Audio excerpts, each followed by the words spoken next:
Hi, middle school. Last we left in our devotion time, we were talking about standing up for our faith and knowing what we believe and what the Bible says. We're talking about the characteristics of God. I love talking about the characteristics of God and just knowing more about Him. And first, God is unchanging. He never changes, which, especially in these crazy times, I mean, always it's nice to know that, but especially in these crazy times, it's great to be reminded that no matter what changes around us, God never changes. And Malachi 3, verse 6a, it says, "For I, the Lord, do not change." Boom. Said it, did it. There we go.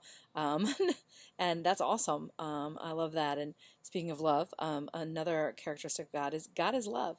In 1 John 4:8b, it says, God is love. He loves us, and He is love. And I think, again, that it's just so great just knowing and learning who God is, and just it's such great reminders during good and bad times. A third characteristic of God is gracious, and grace is undeserved favor. In Joel 2, verse 13b, it says, He is gracious and merciful. Actually, that's another characteristic of God is merciful.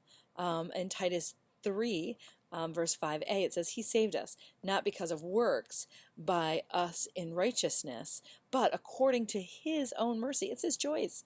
It's His choice.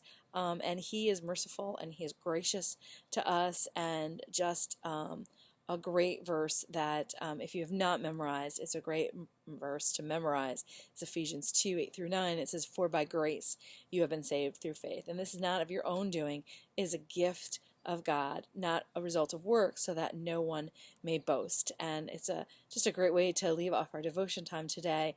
But just to remember 4 of God's characteristics, that God is unchanging, God is love, God is gracious, and God is merciful. And I hope you look on these verses this week, and can't wait to see you, and have a great week.